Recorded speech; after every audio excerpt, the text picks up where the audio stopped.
मिलितं येन श्रीगुरुवे नमः।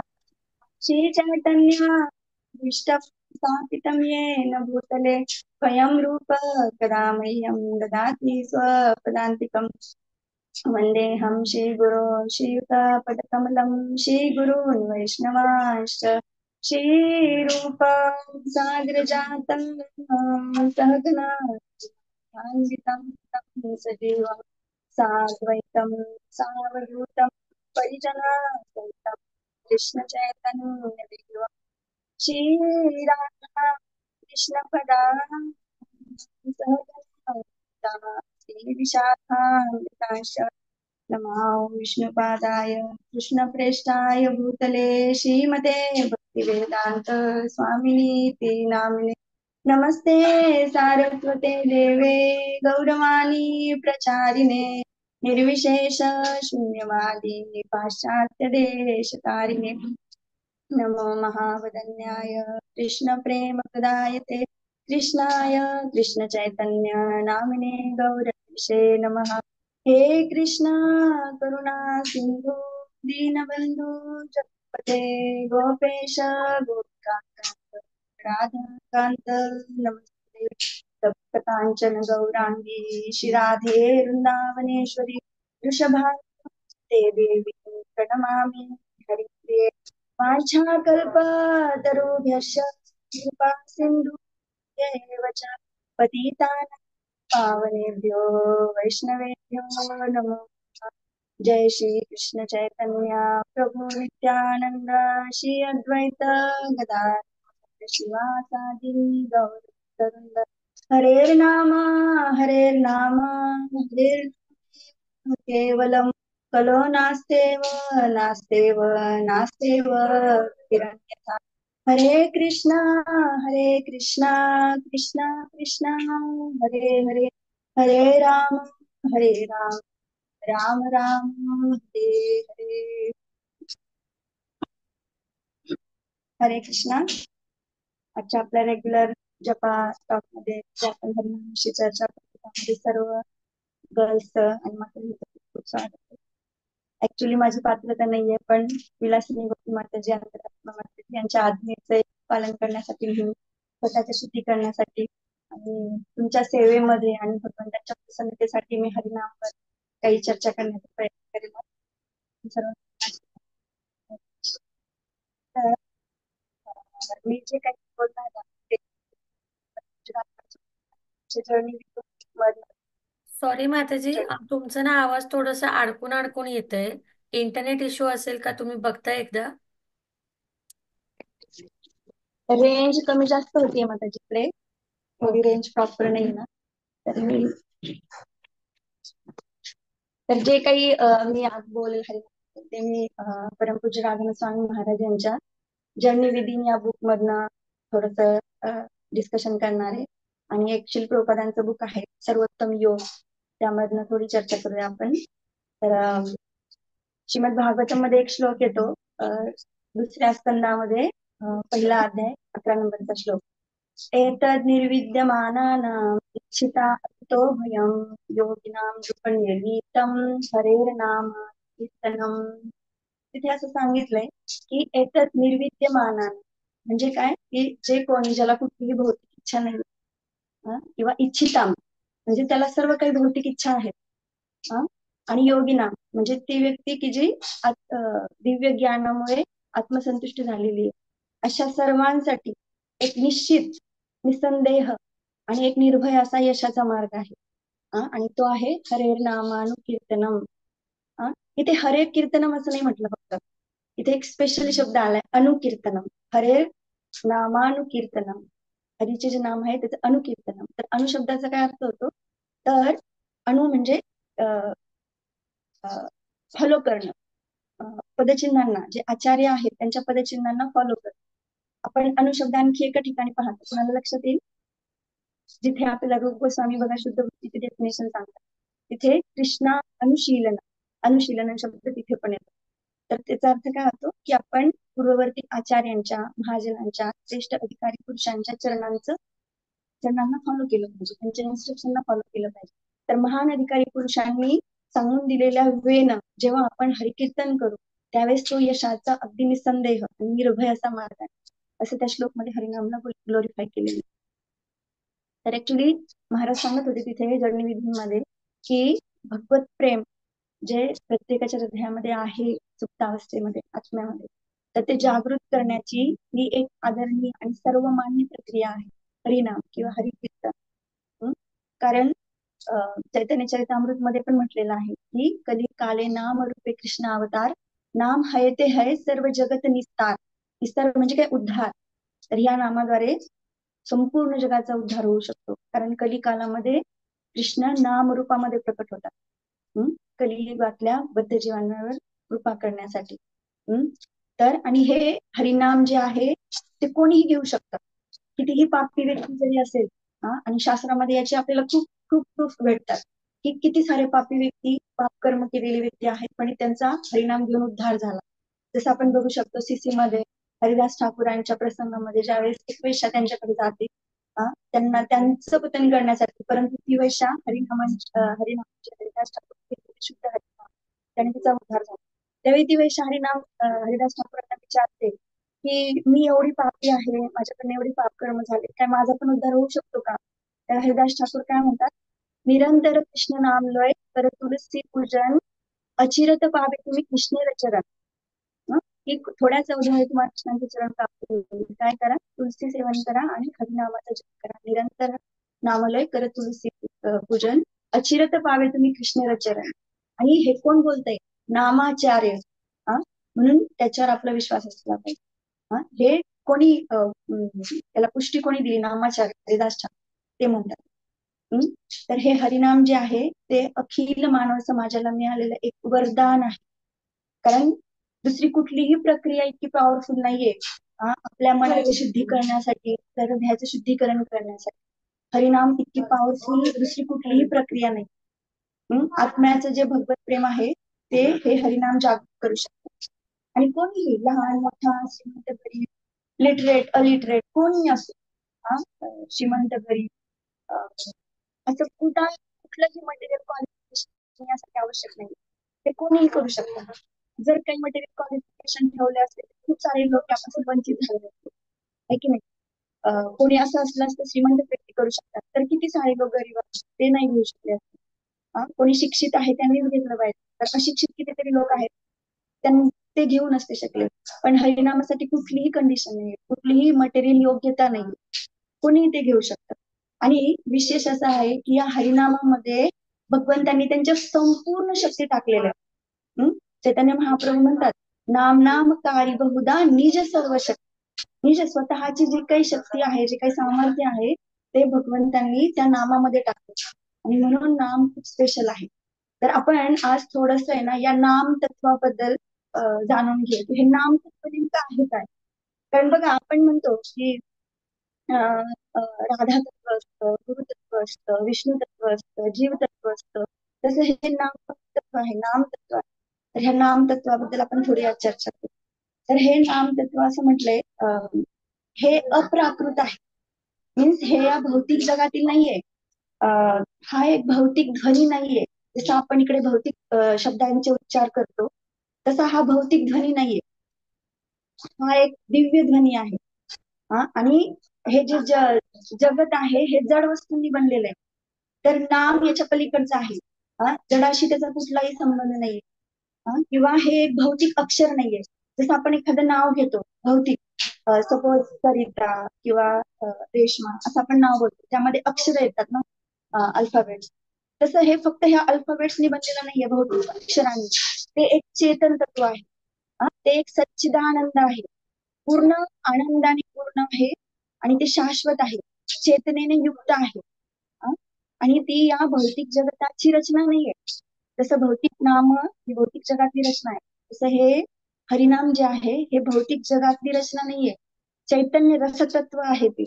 भौतिक चेतनेचा त्याला कुठलाही स्पर्श नाही.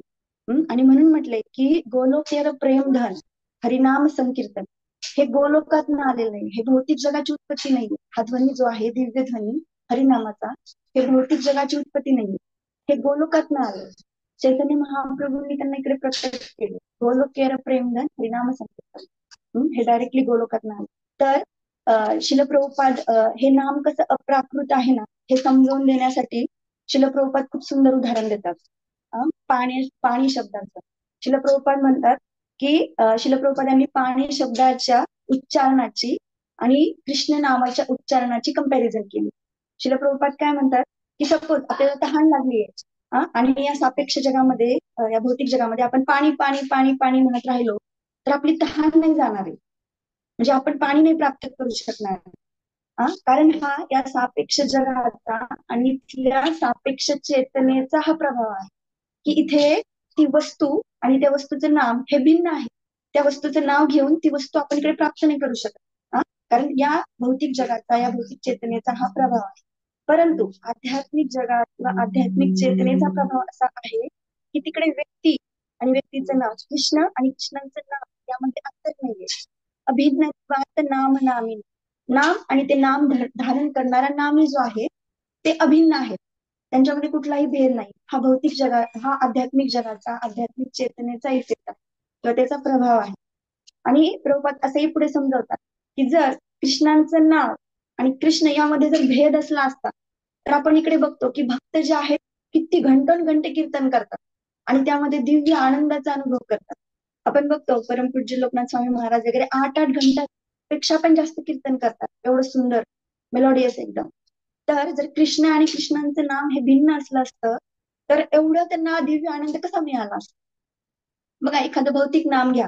श्लोकात सांगतात श्रीमान जॉन श्रीमान जॉन श्रीमान जॉन जॉन असं आपण किती वेळा म्हणू शकतो. थोड्या वेळानंतर आपण एकदम बोर होऊन जाऊ. 5 ते 6 वेळा उच्चारण केलं तरी आपण बोर होऊन जाऊ. मग इकडे घंटे 24 तास कीर्तन कसं चालतं. अखंड कीर्तन कसं होऊ शकतं. कारण का हा त्या परम सत्याच्या दिव्य स्वभाव आहे. कारण कृष्ण त्यांच्या नामामध्ये आहेत. कृष्ण नामामध्ये आहे असं म्हणणंही चूक आहे. नामच कृष्ण आहे. नामामध्ये कृष्ण आहे असं नाही. कृष्ण नामच कृष्ण आहे. आणि हा या परमसत्याचा दिव्य स्वभाव आहे आणि हे अगदी व्यावहारिक आहे. कोणीही याचा अनुभव घेऊ शकतो. हरिनाम करून कोणीही ह्या दिव्य आनंदाचा अनुभव करू शकतो. कृष्ण आणि कृष्णांचं वचन पण अभिन्न आहे. आणि ही कृष्णांची काय आहे सर्व शक्तिमानता. जसं आपण म्हणतो ना गॉड इज ऑल मायटी सर्व शक्तिमान ते आहेत. तर ऍक्च्युली ही पण एक भगवंतांची सर्व शक्तिमानता आहे. कारण का कृष्ण आणि कृष्णांशी संबंधित जे काही आहे जे पण कोणती वस्तू आहे ती ती कृष्णांनीच शक्तिशाली आहे. कृष्णांशी संबंधित जे काही आहे ना ते कृष्णाने एवढंच शक्तिशाली आहे. जसं पाणी शब्दामध्ये पाण्याची शक्ती नाहीये. पाण्याची शक्ती नाहीये. पण कृष्ण नामामध्ये कृष्णाने एवढीच शक्ती आहे. कृष्णच आहे ते. म्हणून आपण बघू शकतो कृष्ण किंवा कृष्णांचं नाव कृष्णांचं वचन कृष्णांच्या लीला कृष्णांचे गुण हे सगळं काय आहे कृष्णच आहे. हे अभिन्न आहे कृष्णापासून. आणि म्हणून ऍक्च्युली कृष्ण सर्वशक्तिमान आहे. कारण कुठल्याही कृष्णांशी संबंधित असलेल्या वस्तूमध्ये व्यक्तीमध्ये कृष्णांचीच शक्ती असते. तर अशा प्रकारे जेव्हा आपण हरे कृष्ण नामाचा उच्चार करतो त्यावेळी आपण डायरेक्टली कृष्णांच्या संपर्कामध्ये असतो. आपण हरे कृष्ण जप करतो त्यावेळी आपली एक डिव्हाइन मीटिंग असते. जे युगल आहेत राधा आणि कृष्ण यांच्याबरोबर आपली एक डिव्हाइन मीटिंग आहे. हे आपल्या कायम लक्षात असलं पाहिजे. कारण कृष्ण अभिन्न आहेत ना नामापासून. म्हणून आपण हरे कृष्ण उच्चारण करतो त्यावेळेस आपण कृष्णांच्या संपर्कामध्ये आहे राधारांच्या संपर्कामध्ये. हे एवढं प्रभावशाली आहे. कारण नाम चिंतामणी आहे. ते दिव्य आहे. भौतिक ध्वनी तो नाहीये. आणि रसविग्रह आहे. चैतन्यमय आहे. तो मृत ध्वनी नाहीये. जसं भौतिक ध्वनी मृत आहे त्यामध्ये ते प्रेझेंट नाहीये. त्या वस्तूचं नाव घेऊन आपण ती वस्तू प्राप्त नाही करू शकत. जसं पाणी तत्व हे पाणी शब्दापासून भिन्न आहे. पाणी तत्व सेपरेट आहे. पाणी शब्द भिन्न आहे. परंतु कृष्णांचं नाव आणि कृष्ण हे एकच आहे. आध्यात्मिक जगामध्ये नाम आणि नामी अभिन्न आहे. तर असं हे एक अप्राकृत नाम आहे असं प्रभुपादांनी आपल्याला समजावलेलं आहे. आणि नामाला नाद ब्रह्मही म्हटलं जातं. तर नाद ब्रह्म म्हणजे काय परमेश्वर भगवंत. ब्रह्म शब्दाचा अर्थ होतो परमेश्वर. आणि नाद म्हणजे काय ध्वनी. तर हे दिव्य ध्वनी आहे म्हणून याला नाद ब्रह्मही म्हटलं जातं. आणि हा जो दिव्य ध्वनी आहे तो इंद्रिये मन आणि बुद्धी या सर्वांच्या पलीकडचा आहे. आणि तो भौतिकतेला पार करत आध्यात्मिक जो आपलं आपण आत्मा आहोत ना त्याचं ते पोषण करू शकतं हे हरिनाम. भौतिकतेला पार करून जातं ते आणि आत्म्याचं पोषण करतं. जसं आपण बघतो ना की सूर्याचा उदय होतात सगळीकडे इतका प्रकाश होतो आणि आपण सगळं काही क्लिअर कट आपल्याला दिसतं. तसं ज्यावेळी हे नामरूपी सूर्य आपल्या हृदयामध्ये प्रकट होतो ना त्यावेळी जो सगळा उपाधींच्या अंधकारामध्ये आपण पडलोय ना तो सर्व नष्ट होऊन जातो. कुठल्या उपाधी आहेत आपल्याला? कोण सांगेल आपल्याला कुठल्या उपाधी आहेत? तुमच्यापैकी कोणीतरी सांग. स्त्री, मुलगी, इंजिनियर, येस डॉक्टर. येस, खूप छान, खूप छान श्यामल पूजा. की आपल्याला काय उपाधी घेतल्यात आपण? मी एक स्त्री आहे, मी एक पुरुष आहे, मी डॉक्टर आहे, मी इंजिनियर आहे, मी या जातीचा, मी त्या जातीचा, मी या गावचा, मी या देशाचा. ह्या सर्व काय आहेत? उपाधी आहेत. ही आपली खरी ओळख नाहीये. पण ह्या उपाधींच्या अंधकारामध्ये आपण पडलो. आपली खरी ओळख काय? आपण एक चेतन तत्व आहोत, आत्मा आहोत, भगवंतांचा अंश आहोत, भगवंतांचे नित्यदास आहोत. परंतु आपण स्वतःला इकडे येऊन विसरलो. आपली खरी ओळख आपण विसरून गेले आणि या उपाधींच्या अंधकारामध्ये पडलो. तर जसं ज्या क्षणी ह्या नामरूपी सूर्य आपल्या हृदयामध्ये प्रकट होईल ना त्यावेळी हा उपाधींचा अंधकार सगळा नष्ट होईल. मग आपण काय करतो आता? ह्या नामाचा जप करतो आपण, त्याला मंत्र जप म्हणतो. तर मंत्र शब्दाचा अर्थ काय होतो? मंत्र. मंत्र त्र म्हणजे तारणार. मनत्रायते इति मंत्र. मनाला जो तारणारा आहे तो मंत्र आहे. कारण मनाचं शुद्धीकरण दुसऱ्या कुठल्याही प्रक्रियेने होऊ शकत नाही, फक्त हरिनामाने होते. आणि ज्या काही आपण आध्यात्मिक क्रिया करतो बाकी सर्व त्या सर्वांचा उद्देश एकच आहे की आपला नामजप अधिक चांगला झाला पाहिजे. म्हणजे ऍक्च्युली नामजपच आपले मनाचं शुद्धीकरण करू शकतं किंवा आपल्या हृदयाचं शुद्धीकरण करू शकतं, जे की आता सध्या खूप अनर्थांनी भरलेलं आहे. शिल प्रभुपादांचं एक स्मॉल बुक आहे सर्वोत्तम योग. तिथे पण प्रभुपाद खूप सुंदर एक्सप्लेन करतात नामाबद्दल की आपली जी आध्यात्मिक चेतना आहे ना ती सध्या सुप्तावस्थेमध्ये आहे आणि तिला जागृत करण्याचं जे कार्य आहे ना ते केवळ हरिनाम करू शकतात. कारण आपण मूलतः कशा आहोत? दिव्य स्वभावी आहोत. आत्म्याचा स्वभाव दिव्य आहे आणि आपण सर्वजण आत्मा आहोत. त्यामुळे आपण ओरिजिनली दिव्य स्वभावी आहोत. परंतु या भौतिक प्रकृतीमध्ये आल्यामुळे ह्या भौतिक प्रकृतीच्या वातावरणाने आपली चेतना दूषित झाली. कारण का? तर आपण इथे येऊन गुणांचा संग करतो, गुणांच्या प्रभावाखाली येतो आणि त्यामुळेच आपण जन्मजन्मांतर इकडे जन्ममुक्तीच्या चक्रामध्ये अडकून राहतो. भगवद्गीतेमध्ये 13व्या अध्यायामध्ये कृष्ण पण सांगतात की पुरुषा प्रकृतीस्तो ही भूमते प्रकृती कारण गुणसंग असते असत योनी जन्मसे. कारण गुणसंग असते. ह्या गुणांच्या संघामुळे आपण असत योनी जन्मसू ह्या विविध योनींमध्ये भ्रमण करत आहोत. कारण आपण गुणांच्या संघामध्ये आहोत, गुणांशी आपण गुणांच्या प्रभावात. आणि मग ह्या आपल्या दिव्य जी चेतना आहे आपली, जी ओरिजिनली जी दिव्य चेतना आहे तिला जागृत करण्याची एक दिव्य रीत आहे आणि ती म्हणजे हरिनाम. हरिनामाचं श्रवण करायला पाहिजे. आणि त्यावेळी प्रभुपाद पुढे सांगतात की आपले सर्व संशय नष्ट होतात. आणि हे संशय काय आहेत की आपण स्वतःला स्वामी समजतो आणि त्यामुळे सगळे संशय निर्माण होतात. आपले आपले सगळे भ्रम, ह्या सगळ्या भ्रमातनं चिंतेत आपण बाहेर येतो. आणि आपल्याला कुठला भ्रम आहे? सर्वात मोठा भ्रम आहे की आपण स्वतःला हे शरीर समजतो. आणि त्या शरीर समजल्यामुळे त्या शरीराशी जे काही संबंधित आहे अहम ममेती, मी आणि माझं, ह्या ज्या चेतनेमध्ये आपण अडकलेलो आहोत. तर हा सर्वात मोठा भ्रम. आणि हा दिव्य हरिनामाचा ध्वनी ज्यावेळी आपण श्रवण करतो त्यावेळी ह्या भ्रमातून आपण बाहेर येतो. प्रभुपाद पुढे समजावतात की कृष्ण भावना ही जी आहे ती मनावर लादलेली काही कृत्रिम प्रक्रिया नाही. आत्म्यासाठी ती खूप नॅचरल आहे. कारण का? आपण कृष्णांचे अंश आहोत आणि म्हणून आपल्या प्रत्येकामध्ये कृष्ण भावना आहे. प्रत्येक जीवात्म्यामध्ये कृष्ण प्रेम आहे. कितीही भले तो भौतिकदृष्ट्या कितीही भौतिकवादी असू दे, कितीही पाप कर्मामध्ये लागलेला असू दे, तरीही त्याच्या हृदयामध्ये दिव्य कृष्ण प्रेम आहे. परंतु ते कसं आहे? खूप खोलवर असं आवृत्त झालेलं आहे भौतिक चेतनेमुळे. आणि ज्यावेळी आपण हा दिव्य ध्वनी श्रवण करतो ना त्यावेळी हळूहळू ते आध्यात्मिक चेतना जी आहे आपली ती जागृत होते. चैतन्य चरितामृत मध्ये पण सांगितलंय, नित्य सिद्ध कृष्ण प्रेम साध्य कबू नये, श्रवणादि शुद्ध चित्ते कर उदय. नित्य सिद्ध आहे ते आपल्या हृदयामध्ये, ते आपल्याला कुठून बाहेरून प्राप्त नाही करायचंय, प्रत्येकामध्ये आहे. परंतु फक्त श्रवणादि शुद्ध चित्ते कर उदय. आणि आपल्याला काय करायचंय? फक्त श्रवण करायचं ज्याने त्याचा उदय होईल. ते प्रकट होईल, ती चेतना जागृत होईल. आणि श्रवण कशाचं करायचंय? हरिनाम, हरिकथा, हरिकीर्तन, या गोष्टींचा भगवंतांसंबंधीच्या जे काही आहे त्या सर्वांचा आपल्याला श्रवण करायचं. श्रवण करून जसा तो दिव्य ध्वनी आपल्या अंतरामध्ये प्रवेश करेल त्यावेळी ह्या दिव्य चेतनेचा उदय होईल. आणि मग प्रभुपाद पुढे आपल्याला समजावतात की आपण ह्या दिव्य नामाची जी शक्ती आहे ती कशी प्राप्त करू शकतो.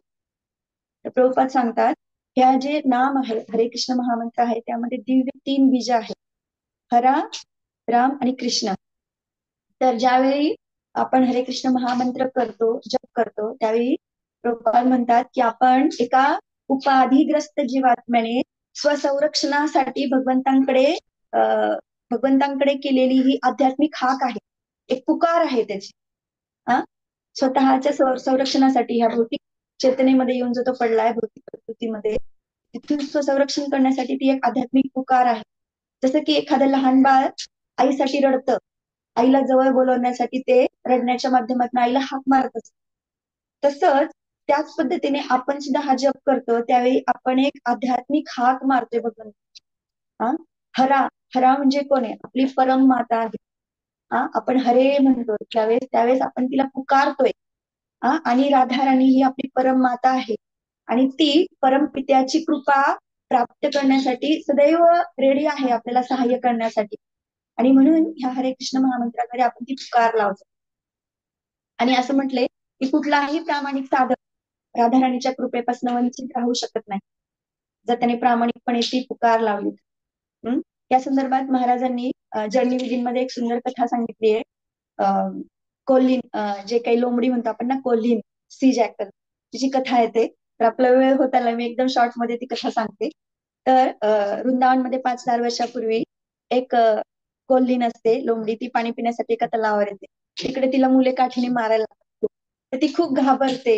आर्त स्वरामध्ये स्वतःचं रक्षण करण्यासाठी काय करते, एका बिळामध्ये शिरते, छोटीशी गुफे टाईप. तर मुलं काय करतात, तिला आणखी सतवण्यासाठी त्या गुहेच्या तोंडाशी आग लावतात. त्यांना वाटतं दूर आत गेला म्हणजे ती बाहेर येईल आणि ते आग लावतात. त्या आगीच्या ज्वाळांनी तिला खूप त्रास होतो त्या कोलिनीला आणि ती खूप आर्त स्वरात ओरडायला लागते. आणि त्याच वेळेला तिकडे वृंदावनमध्ये राधाराणी आणि तिच्या सखी ज्या असतात त्या तिथून चाललेल्या असतात आणि ते आवाज राधाराणी ऐकते आणि राधाराणीला खूप दया येते आणि राधाराणी म्हणते ललिता सखीला की जा, कोण तिकडे ओरडते बघ, त्याला माझ्याकडे घेऊन ये, कोणीही दुःखी असता कामा नये. आणि मग ललिता सखी जाते, त्या मुलांना बाजूला करते, पळून लावते आणि त्या कोलिनीला घेऊन राधाराणीकडे, ती अगदी थरथरत कापत असते, खूप घाबरलेली असते, वेदना होत असतात तिला. आणि ती येते रडत रडत, ते कोलीन राधाराणीच्या नमस्कार करते आणि स्वतः राधाराणी त्या गुडघ्यांवर बसतात, तिला प्रेमाने तिच्या पाठीवरनं हात फिरवतात आणि जसा राधाराणीचा स्पर्श होतो तिला दिव्य प्रेम प्राप्त होतो, तिचा सर्व शोक नाहीसा होतो. आणि राधाराणी स्वतःचं पार्षद म्हणून तिला स्वीकार. तर राधाराणी एवढ्या कृपाळू आहेत, दयाळू आहेत. तर या कथेमध्ये आपण काय शिक्षा प्राप्त करू शकतो, तर ती कोल्हीन जी आहे सी जॅकल, ते म्हणजे सर्व बद्ध जीवात्मे आहेत आणि त्रास देणारी मुलं जी आहेत ना, ती म्हणजे या भौतिक जगातले 3 ताप आहेत. सगळे दुःख आहेत, 4 दुःख 3 ताप, हे आपल्याला कायम पीडा देतात इकडे. स्वतःच्या मनाचा त्रास, शरीराचा त्रास, इतरांपासून झालेले त्रास. आणि ज्यावेळी आपण परम मातेला पुकारतो, जसं कोल्हीनी आर्त स्वरात ओरडत होती, तिचा तो आर्त स्वर म्हणजे काय, तर कृपेची याचना. ज्यावेळी असा बद्ध जीव इकडे अडकलेला असताना कृपेच्या याचना करतो, राधाराणीला पुकारतो, त्यावेळी राधाराणीने जसं त्या कोलिनीला तिचं पार्षद बनवलं, आपलं चित्तच तिला अर्पण केलं, तसंच राधाराणी आपल्यासारख्या बद्ध जीवांनाही मदत करते. ती ऑलवेज तयार आहे. आपल्याला तिचं चित्तच ती अर्पण करते आणि म्हणून आपण राधाराणीच्या कृपेकरता याचना केली पाहिजे आर्त स्वरामध्ये. तर जसं आपण मगाशी म्हटलं, कुठलाही प्रामाणिक जीव वंचित राहू शकत नाही राधाराणीच्या कृपेशी. तर हे महाराजांनी खूप सुंदर एक्सप्लेन केले. आणि ज्यावेळी असा कोणी प्रामाणिक जीवात्मा असतो, तो पूर्णतः शरणागती स्वीकारतो, त्यावेळी ऍक्च्युली भगवंतांची स्वरूप शक्ती असते ना, ती अवतरित होते त्या व्यक्तीच्या हृदयामध्ये आणि शुद्ध नाम घेण्याची योग्यता त्या व्यक्तीला प्रदान करते. परंतु त्यासाठी आपण शरणागत होणं खूप आवश्यक आहे. स्वरूप शक्ती म्हणजे काय भगवंतांची? ऍक्च्युली हे एक मिश्रण आहे सवित शक्तीचं आणि लादिनी शक्तीचं. लादिनी शक्ती म्हणजे भगवंतांची अंतरंगा शक्ती आणि तिचं मूर्तिमंत रूप आहे राधाराणी. आणि 26 शक्ती आहे ज्ञानशक्ती, तिला चितशक्तीही म्हणतात. आणि ते त्याचं मूर्तिमंत रूप आहे भगवान बलरामजी, बलदेव. तर हे कॉम्बिनेशन आहे. आणि म्हणून ज्यावेळी एखादा प्रामाणिक जीव शरणागत होतो आणि गंभीरपणे जप करण्याची इच्छा करतो, त्यावेळेस ही भगवंताची स्वरूप शक्ती जी आहे ती अवतरित होते आणि त्या व्यक्तीच्या हृदयामध्ये त्याला योग्यता प्रदान करते शुद्ध नाम घेण्यासाठी. म्हणून ज्यावेळी आपण गुरूंना आणि कृष्णांना प्रसन्न करण्याचा प्रयत्न करतो त्यावेळीच ही शक्ती प्रकट होते. आणि म्हणून आपल्याला सेवा करायची, त्यावेळीच आपण त्या हरिनामाला ऍक्सेस करू शकतो. भगवंतांची, गुरूंची, वैष्णवांची आपण सेवा केली पाहिजे. आणि याचं रहस्य हे नाम घेण्याचं परमपूज्य राधानाथ स्वामी महाराज सांगतात. आपण खूप सारे टेक्निक यूज करतो नाम जप करण्यासाठी, परंतु एक बेसिक आणि सर्वात महत्वाचं टेक्निक आहे तृणाचे. तर सहिष्णुनाम अमानिन मानदे कीर्तनीय सदा हरी. अशा स्टेजमध्ये एखाद्या व्यक्ती नाम जप करू शकतो किंवा नामाचा आश्रय ग्रहण करू शकतो. तर त्याला तृणापेक्षा पण नम्र व्हायचं. बघा, बोलण्यासाठी सोपं आहे, पण तृणासारखं नम्र बनणं हे अति कठीण गोष्ट आहे. तृणावर कोणी पाय दिला, त्याच्यावर कोणी थुंकलं, तरीही ते काही उलट बोलत नाही, ते खाली झुकतं. आपण योग्य कंडिशन मध्ये नम्र राहतो ज्यावेळेस आपला सगळे उदो उदो करत असतो. पण ज्यावेळी आपल्याकडे कोणी बोट दाखवेल, आपल्याला आपले कोणी दोष काढेल, त्यावेळी नम्र बनणं अति अवघड असतं. ते तृणासारखी नम्रता आपल्यामध्ये यायला पाहिजे. झाडा इतकं सहनशीलता, सहिष्णुता आपल्यामध्ये आलं पाहिजे. झाडाला मारलं, कोणी फेकून दगड मारला तरी ते फळ देतं. स्वतः उन्हामध्ये उभं राहतं, दुसऱ्यांना सावली देतं. त्याला कापलं तरी ते दुसऱ्यांना इंधन म्हणून देतं, इमारतीसाठी लाकूड देतं. म्हणजे स्वतःवर किती जरी प्रॉब्लेम आले तरी दुसऱ्यांच्या हिताचं शोधणं, विचार करणं, ही खूप मोठी पराकोटीची सहिष्णुता आहे. ही आपल्यामध्ये यायला पाहिजे. किंवा अमानी न मान देणं, दुसऱ्यांना ऑलवेज मान देत राहणं आणि स्वतः मानाची अपेक्षा न करणं, हे पण खूप कठीण कार्य आहे. आणि महाराज सांगतात, ज्यावेळी ऍक्च्युली हे चैतन्य महाप्रभूंनी सांगितलं आपल्याला. चैतन्य जे काही शिक्षाष्टकम आहे त्यामध्ये चैतन्य महाप्रभूंनी हा श्लोक दिला. तर महाराज म्हणतात की एका साधकाने, एका वैष्णवाने हा कंठहार म्हणून घातला पाहिजे, गळ्यावर ऑलवेज त्याचं पालन करण्याचा प्रयास केला पाहिजे. आणि ही बेसिक आणि सर्वात महत्वाची क्वालिटी आहे, ही जोपर्यंत आपल्यामध्ये येणार नाही तोपर्यंत खऱ्या अर्थाने आपण हरिनाम घेऊ नाही शकणार. आपण हरिनाम घेऊ, पण ते कसं असेल, पोकळ असेल. जसं बंदुकीची गोळी बघा, तर त्यामध्ये आपण गोळ्या नाही राहिलो त्याला तर आवाज येईल थोडं थोडं, त्यातनं गोळी नाही येत तर त्याचा परिणाम दिसणार नाही का. तसंच हरिनाम पण आपण घेत राहू, पण आपण ते श्रवण नाही करू शकणार, कारण आपल्यामध्ये ती नम्रता नाहीये किंवा तेवढं आपली जसं सहिष्णुता नाही आलेली, अमानी न मान देणं ती भावना आपल्यात नाही आलेली. आणि सत्वगुणापर्यंत आपण जोपर्यंत येत नाही ऍक्च्युली, तोपर्यंत आपण ते श्रवण नाही करू शकत. आणि जोपर्यंत हरिनाम श्रवण होणार नाही तोपर्यंत त्याचा प्रभावच ते दाखवणार नाही. मग आपण बघतो खूप साल आपण जप करत राहतो आणि आपल्यामध्ये काही परिवर्तन येत नाही. कारण का, ते पोकळ राहतं. जसं कॅप्सूलची गोळी असते बघा, तिला ओपन केलं, त्यातली पावडर फेकून द्या आणि ते बंद करा आणि ते कवर आपण जर घेतलं तर आपला आजार बराच होणार, कारण त्यामध्ये इसेन्सच निघून गेला. म्हणजे हरिनाम श्रवण करणं हे आपल्यासाठी खूप आवश्यक. आपण आपल्या मनातले विचार, आपल्या भावना, ज्या प्लॅनिंग चाललेलं असतं ते श्रवण करतो, पण आपल्याला ते श्रवण न करता हरिनाम श्रवण करायचं, तो अभ्यास करायचा. आणि ज्यावेळी हे श्रवण करायला आपण सुरू करू त्या क्षणी आपल्यामध्ये परिवर्तन आलेलं आपल्याला दिसेल. आपल्याला, कारण आपण नामभास स्तरावर यायला, नामभास स्तरावर येण्यासाठी, नाम अपराध स्तरावरनं नामभासवर येण्यासाठी फक्त श्रवण आवश्यक आहे. आपल्याला जास्त काही करायचं नाही, श्रवण करायचं, तर आपण नामाभासवर येऊ आणि मग तिथे आपल्याला नामाचा प्रभाव दिसायला लागतो. नाम अपराध स्तरावर आपण करोडो जन्म जप करत राहिलो ना तरी आपल्यामध्ये परिवर्तन आपल्याला दिसणार नाही. ऍक्च्युली आपल्याला चैतन्य चरितामृत मध्ये पण हे सांगितलेलं आहे, बहुजन्म यदि करे श्रवण कीर्तन तबु नाही पावे कृष्ण रचरण. का, कारण का ते पोकळ राहील. म्हणून ते श्रवण करण्याची प्रॅक्टिस आपल्याला करायची. तर आपला वेळ झाला ऍक्च्युली, मी 2 मिनिटं क्रॉस केले, सॉरी माताजी. तर आपण इकडे थांबूया ऍक्च्युली. आणि जर कोणाला काही शेअर करायचं असेल या संबंधात, आणखी काही ऍड करायचं असेल, काही क्वेश्चन असतील तर प्लीज विचारू शकता. जे काही प्रश्न असतील तर विचारू शकताय माताजींना.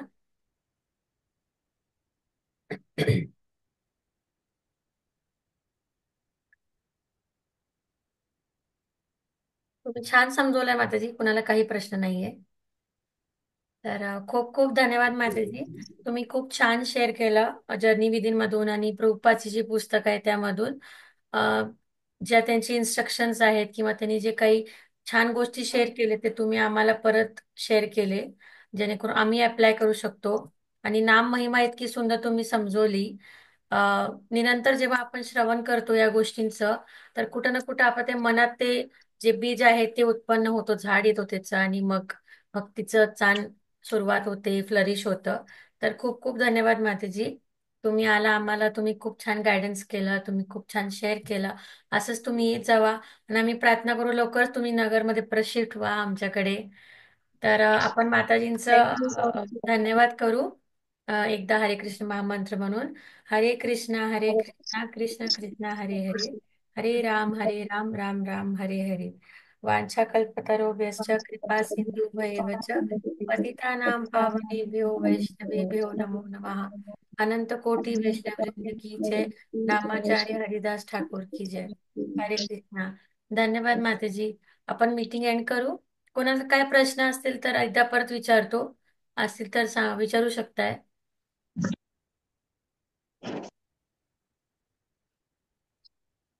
धन्यवाद. आपण इथं मीटिंग एंड करू आणि परत उद्या भेटू. हरे कृष्णा.